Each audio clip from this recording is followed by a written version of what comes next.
Hello students, this is your physics teacher. तो हम आज चर्चा करने जा रहे हैं टोटल इंटरनल रिफ्लेक्शन की। अब वैसे ये फिनोमेना एक रिफ्लेक्शन का ही है, बट रिफ्लेक्शन भी हो रहा है। तो रिफ्लेक्शन वही होता है कि जब सारी लाइट सरफेस से पड़ने वाली अंदर रिफ्लेक्ट हो जाती है तो रिफ्लेक्शन कहलाती है, लेकिन ये फिनोमेना रिफ्रैक्शन के अंदर आती है। तो याद होगा हमने पिछली वीडियो में ये बताया था कि जब लाइट डेंसर से रेयर मीडियम में जाती है तो light away from normal shift होती है। ठीक है, तो ये माने हमारे पास कुछ केसेस हैं। ठीक है, मान लीजिए ये आपका वो सरफेस है जो डिवाइड करता है डेंसर मीडियम रेयर मीडियम को। तो ये मान लीजिए μ1 है इसका रिफ्रैक्टिव इंडेक्स और इसका रिफ्रैक्टिव इंडेक्स μ2 है। हम ये मान के चल रहे हैं कि μ2 जो है वो ग्रेटर देन μ1 है। ठीक है, लाइट जब यहाँ से मान लो जब डेंसर से ट्रेवल कर रही है तो लाइट यहाँ पे जा रही होगी, ये आपका नॉर्मल है। ठीक है, तो ये आपका एंगल क्या हो जाएगा, ये आई एंगल हो जाएगा। अब यहाँ से लाइट ओरिजिनल पाथ तो इसको ये ट्रेवल करना चाहिए था, बट ये कुछ away from the normal shift होगी, तो मान लो ये इधर ना जाकर के इधर होगी। ठीक है, तो ये आपका एंगल क्या हो गया, रिफ्रैक्शन एंगल हो गया। ठीक है, अब क्या होगा कि अगर लाइट का इंसिडेंस एंगल बढ़ाया जाए तो कुछ ऐसा कंडीशन हमें मिल सकता है कि मान लीजिए ये नॉर्मल हम ले लिए और थोड़ा सा हमने इसको बढ़ा दिया, तो ये थोड़ा सा एंगल हमने बढ़ाया है इंसिडेंट एंगल को, और हुआ क्या कि लाइट जिसे जो रिफ्रैक्ट होने वाली थी वो क्या करती है, सरफेस को छू के चली जाती है। मतलब ये अब सरफेस नहीं है बट वो रिफ्रैक्टेड लाइट वो सरफेस को छू के चली जाती है। अब क्या है, यहाँ पे रिफ्रैक्शन एंगल आर है, बट यहाँ पे रिफ्रैक्शन एंगल क्या हो गया, वो 90 डिग्री हो गया। 90 डिग्री हो गया, तभी तो सरफेस को ग्रेज आउट करते निकल गई। तो जिस रिफ्रैक्शन एंगल 90 के लिए जो इंसिडेंट एंगल होता है उसको हम क्रिटिकल एंगल कहते हैं। क्रिटिकल एंगल कहते हैं। तो अगर क्रिटिकल एंगल को आपको डिफाइन करना हो तो आप ये कह सकते हैं, the when light traveling from denser to rarer medium, the incidence angle for which refraction angle is 90 degree. यानी कि आप देख पा रहे हैं ऐसा इंसिडेंस एंगल है, ये लाइट डेंसर मीडियम से रेयर मीडियम में ट्रेवल कर रही है जिसके लिए उसका एंगल 90 डिग्री है। अब ये बड़ा इंपॉर्टेंट हो जाता है, इस पे लगातार क्वेश्चन आते हैं। अभी मैं उस पर एक क्वेश्चन थोड़ा सा कराऊंगा आपको। फिर मान लीजिए तीसरा केस है। तीसरे केस में क्या है, नॉर्मल ले लिया। ठीक है, अब लाइट का जो इंसिडेंस एंगल है हमें ये ध्यान रखना है कि क्रिटिकल एंगल से थोड़ा सा और ज्यादा। मान लीजिए ये एंगल जैसे थोड़ा सा ऐसे था तो हमें ये एंगल मिला, थोड़ा सा और ऊपर की ओर बढ़ाया तो 90 डिग्री मिला। अब क्या हो, ये थोड़ा मोर देन आईसी एंगल हो, यानी कि हमारा जो इंसिडेंट एंगल है वो मोर देन क्रिटिकल एंगल हो। ठीक है, यानी ये लाइट की डायरेक्शन आपकी ये है μ2 μ1। अब क्या होगी कि लाइट जो है बाहर ना जाकर के अंदर ही आ जाती है। अब चूंकि लाइट कुछ भी बाहर नहीं गई, सारी की सारी लाइट हो गई वापस रिटर्न हो गई, तो ये रिफ्लेक्शन का केस बन जाता है। तो ये TIR कंडीशन हो जाता है। ठीक है, इसी को टोटल इंटरनल रिफ्लेक्शन कहते हैं। रिफ्लेक्शन कैसे हो रहा है कि लाइट कोई भी पार्ट बाहर नहीं जा रहा। रिफ्लेक्शन में क्या हो रहा था, लाइट आ रही थी, सरफेस पड़ रही थी, निकल जा रही थी। अब कंडीशन आप ये ध्यान देते रहेंगे, फिर से एक बार मैं रिपीट कर दे रहा हूं कि जब लाइट डेंसर मीडियम से रेयर मीडियम के लिए ट्रेवल करती है तो लाइट जो रिफ्रैक्ट होगी अवे फ्रॉम द नॉर्मल होगा, यानी इसका जो बेंडिंग ऑफ लाइट होगी अवे फ्रॉम द नॉर्मल होगा। मान लीजिए थोड़ा सा हमने उसको चेंज किया तो वो 90 डिग्री हो गया। जिस इंसिडेंस एंगल पे रिफ्रैक्शन एंगल 90 डिग्री होता है वो क्रिटिकल एंगल बनता है। क्रिटिकल एंगल के लिए ये सिचुएशन हो जाती है। फिर अगर incidence angle more than critical angle होता है तो वो लाइट बाहर ना जाकर के अंदर ही रिफ्लेक्ट हो जाती है, और इस कंडीशन को कहते हैं TIR या टोटल इंटरनल रिफ्लेक्शन। ठीक है, अब इसके बीच में रिलेशन डिराइव करते हैं हम। अगर ये वाला केस लेके चलते हैं, ठीक है, तो हमें रिफ्रैक्शन में जब भी मान लीजिए कोई भी हमें क्वेश्चन सॉल्व करना हो या डेरिवेशन करना हो, तो देखिए बेटा जो आपका स्नेल्स लॉ है वो रिफ्रैक्शन के लिए ही बनाया गया है। ठीक है, तो रिफ्रैक्शन में जब भी आपको कोई क्वेश्चन में मान लीजिए रिफ्रैक्टिव इंडेक्स पूछा जाता है या फिर कुछ एंगल्स निकालने होते हैं या जो भी है, तो आपको स्नेल्स लॉ अप्लाई करना है। तो इस पॉइंट ऑफ इंपैक्ट पे जहां पे दो मीडिया सेपरेट हो रही है, इस पे हम स्नेल्स लॉ लगाते हैं क्रिटिकल एंगल के लिए, अप्लाइंग स्नेल्स लॉ। मान लो पी पॉइंट मान लिया,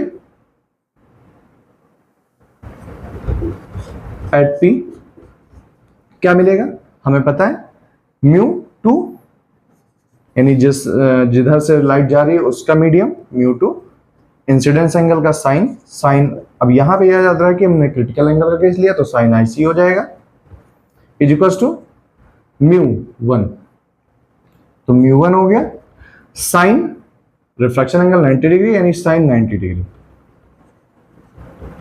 ठीक है, अब वैल्यू पुट कर लेते हैं तो क्या मिलेगा, mu two by mu one is equal to, अब साइन 90 की वैल्यू 1 होती है, इधर जाएगा तो 1 अपॉन साइन आईसी हो जाता है,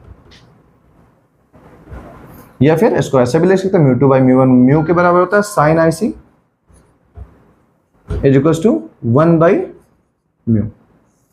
ये बहुत ही इंपॉर्टेंट फॉर्मूला आपके लिए बन जाता है कि sine IC equal to 1 by mu या mu equal to 1 by sine IC.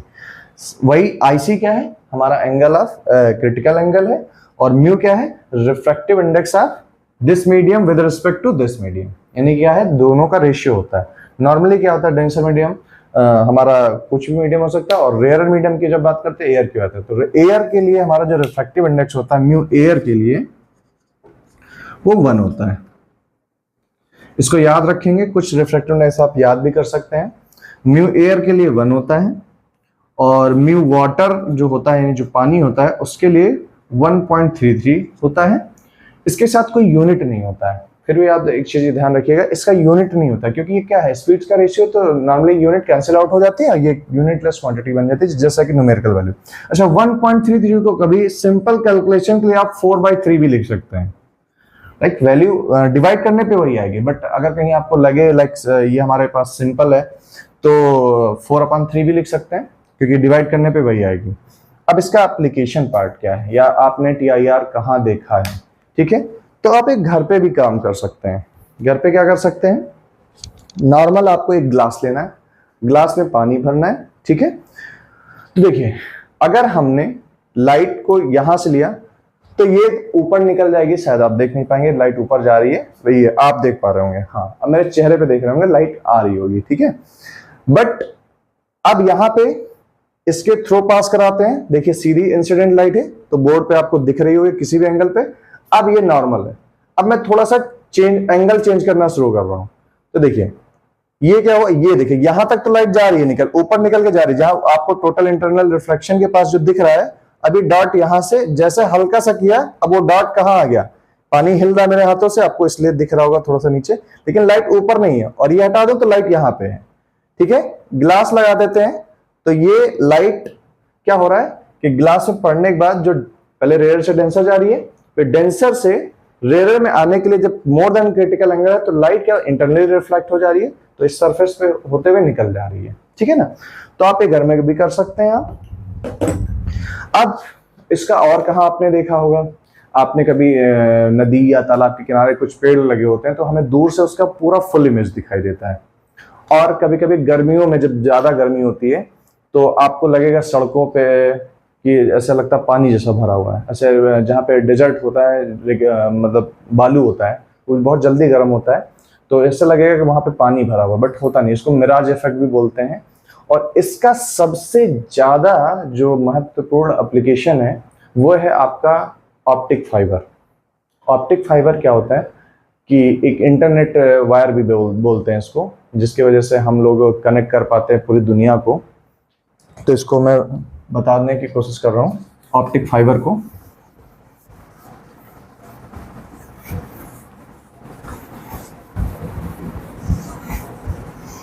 ये मान के चलिए इस पे मिनिमम 2 नंबर का क्वेश्चन आपका कंफर्म है TIR पे, तो इस पे क्वेश्चन भी प्रैक्टिस हम करेंगे भी, लेकिन उससे पहले ऑप्टिक फाइबर के बारे में जान लेते हैं। तो देखिए, ऑप्टिक फाइबर या इंटरनेट केबल क्या होती है कि बेसिकली एक ग्लास की होती है, और उस पर एक कोटिंग लगी होती है जिसको हम क्लैडिंग कहते हैं,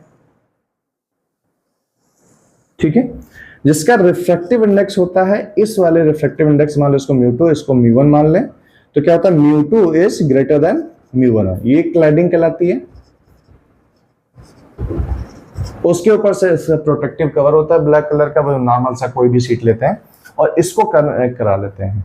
तो होता क्या, इसको किसी भी एंगल पे बेंड कर दिया जाए तो लाइट जो एंटर करती है इसमें वो मोर देन क्रिटिकल एंगल पे एंटर करती है और ये रिफ्लेक्शन एंगल होता रहता है। अच्छा, जैसे कि आप हमें YouTube के माध्यम से देख पा रहे हैं, ठीक है, हमने वीडियो अपलोड करी, वो स्टोर हो रही है कहीं अमेरिका के किसी इसके डेटा बैंक सर्वर पे, जो कि अमेरिका यहाँ से दुनिया के दूसरे छोर पे है, करीब 14,000 किलोमीटर्स।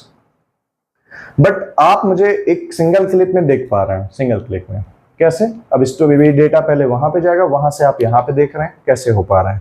वो कह रहा है कि जो सारी दुनिया को एक ऑप्टिक केबल के नेटवर्क से बिछाया गया, इसको अंडर द सी उसको बिछाया गया है। होता क्या है कि लाइट कितनी स्पीड से ट्रेवल करती है, 3 × 10⁸ मीटर पर सेकेंड। तो जब आप डेटा क्लिक करते हैं तो ये बेसिकली जो लेजर लाइट होती हैं, इनके माध्यम से हम क्या करते हैं, जैसे हम बोल रहे हैं तो हमारी जो साउंड एनर्जी उसको पहले इलेक्ट्रिकल एनर्जी में, माइक क्या करता है इलेक्ट्रिकल एनर्जी में कन्वर्ट करता है और सेव कर देता है। बाद में जब हम स्पीकर लगाते हैं तो वही इलेक्ट्रिकल एनर्जी क्या आती है, साउंड एनर्जी में डिकोड हो जाती है। ऐसे ही जो भी सिग्नल्स होते हैं उनको EM वेव में कन्वर्ट कर लिया जाता है लेजर लाइट के माध्यम। लेजर लाइट क्या है, वो भी एक EM वेव है, उसके माध्यम से हम डेटा हम स्टोर कर लेते हैं और फिर जब हमें उसको डेटा को डिकोड करना तो वही EM वेव की एनर्जी को हम यूज करके जो हमारा सिग्नल होता है उसको डिकोड कर लेते हैं, ठीक है। तो ये सिंपल सा एप्लीकेशन है और इस पे क्वेश्चन आते जरूर हैं, और जो एक टाइप का मैं क्वेश्चन इस पे बता दे रहा हूं, हालांकि मैं क्वेश्चन का सेक्शन एक अलग रखूंगा क्योंकि मुझे पता है चैप्टर बहुत इंपॉर्टेंट है, ठीक है। इस टाइप के क्वेश्चन मैक्सिमम आपको मिलेंगे कि मान लीजिए आपको एक राइट एंगल प्रिज्म दे दिया गया, क्या दे दिया है, राइट एंगल प्रिज्म दे दिया गया। राइट एंगल प्रिज्म का मतलब ये है कि जब light normal to the surface incident होगी तो कोई रिफ्रैक्शन नहीं सफर करेगी, डायरेक्ट जाके यहां पे सफर करेगी। मान लीजिए इसका एंगल 45 डिग्री है, ठीक है, और ये कह रहा है कि ये जो लाइट है जस्ट ग्रेज आउट कर जा रही है इस सरफेस को, ठीक है। तो बताइए इस प्रिज्म का रिफ्रैक्टिव इंडेक्स क्या है, आपके लिए है, ठीक है। इसको सॉल्व करने की कोशिश कीजिए। मैंने जो भी क्रिटिकल एंगल वाला अभी जो फार्मूला हमने डिराइव कराया था उसी से एप्लीकेशन से हो जाएगा। अब यहाँ पे आप देखिए, मैं आपको बता रहा हूं, ये यहाँ पे जो एंगल हो रहा है इसका अगर नॉर्मल ड्रॉ कर रहे हैं तो ये वही एंगल होगा जो यहाँ पे है, तो यानी ये इसका एंगल कितना हो जाएगा 45 डिग्री।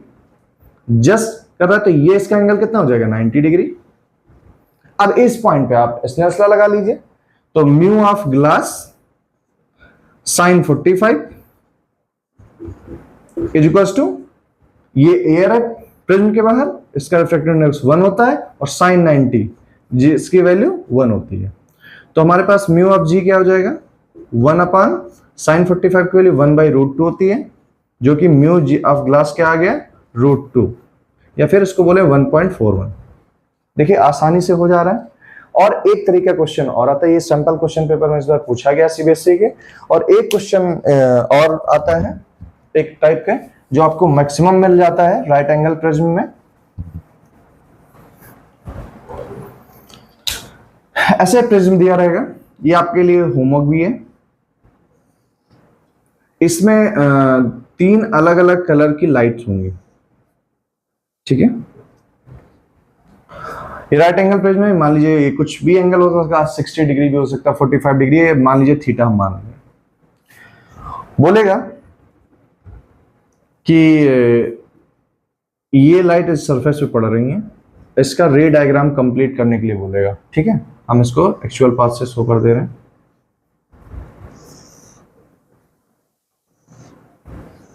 ठीक है, तो सबका इंसिडेंट एंगल वही होगा बेटा, जो ये फिर थीटा है, ये कॉमन रहेगा। और पूछेगा कौन सी लाइट पास करेगी, कौन सा TIR फॉलो करेगी। तो आपको सिंपल कुछ नहीं करना है, एक ग्लास प्रिज्म का रिफ्रैक्टिव इंडेक्स निकाल लेना है। तो ग्लास प्रिज्म का रिफ्रैक्टिव इंडेक्स पता ही होगा, उसके बाद स्नेल्स लॉ लगाना है। तो रिफ्रैक्टिव इंडेक्स मान लीजिए इसका लाइट का ज्यादा है, प्रिज्म का कम है, तो जाहिर सी बात है क्या होगा, डेंसर से रेयर में जाएगी और मोर देन क्रिटिकल एंगल है तो क्या होगा, लाइट TIR कर जाएगी और रिफ्रैक्टिव इंडेक्स में डिफरेंस आया, डेंसर से थोड़ा ज्यादा आया वैल्यू, वो क्या करेगी, पास आउट कर जाएगी। ठीक है, तो ये इस तरह का क्वेश्चन आता है। मैं एक क्वेश्चन का सेशन रखूंगा अलग से, तो परेशान होने की जरूरत नहीं है। ठीक है, ओके, तो मिलते हैं नेक्स्ट वीडियो में। Thank you.